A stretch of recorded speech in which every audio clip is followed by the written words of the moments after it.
ഭൂരിപക്ഷം ലഭിച്ചാൽ ജനവികാരം കോൺഗ്രസ് മാനിക്കുമെന്ന് മുസ്ലിം ലീഗ് നേതൃത്വം പറയുന്നതിന് പിന്നിലെ താല്പര്യം എന്തായാലും വ്യക്തമാണല്ലോ.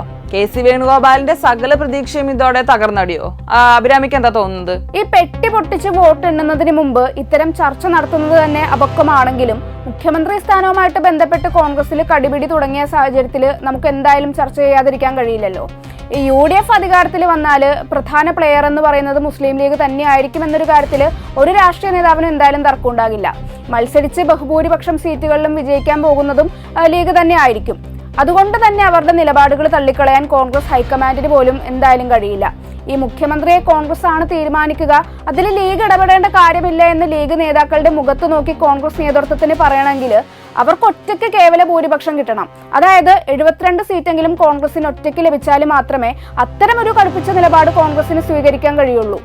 ഇപ്പോഴത്തെ ഒരു സാഹചര്യത്തിൽ UDFന് ഭരണം ലഭിച്ചാൽ പോലും കോൺഗ്രസിന് എന്തായാലും ഒറ്റയ്ക്ക് ഭൂരിപക്ഷം ലഭിക്കാൻ പോകുന്നില്ല എന്നതാണ് ഒരു യാഥാർത്ഥ്യം.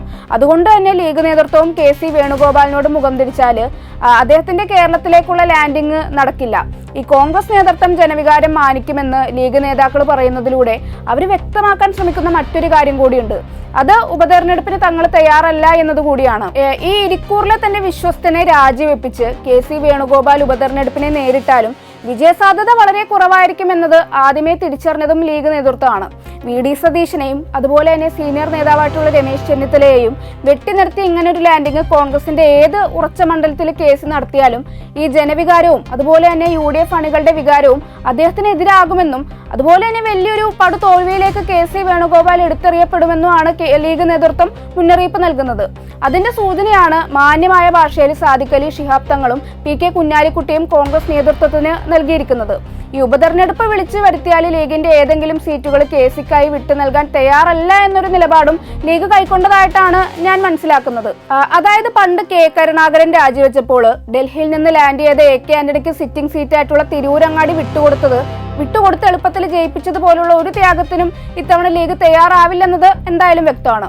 ഈ UDFിലെ ഒരു രാഷ്ട്രീയ സാഹചര്യം ഭരണമാറ്റം സംഭവിച്ചാൽ രമേശ് ചെന്നിത്തലക്ക് ആയിരിക്കും എന്തായാലും ഗുണം ചെയ്യുക എന്നാണ് ഞാൻ കരുതുന്നത്.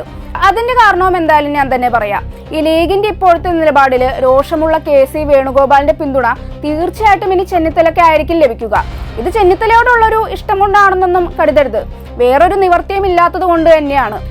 ഈ VD സതീശനെ പോലുള്ള വൈബ്രന്റായ 61ന്റെ ചെറുപ്പത്തിന് എങ്ങാനും മുഖ്യമന്ത്രി കസേര ലഭിച്ചാൽ പിന്നെ കേരള രാഷ്ട്രീയത്തിൽ ഒരു അവസരം തനിക്ക് ഉണ്ടാകില്ല എന്നത് കെ.സി. വേണുഗോപാൽ തിരിച്ചറിയുമെന്ന് തന്നെയാണ് എൻ്റെ ഒരു വിശ്വാസം.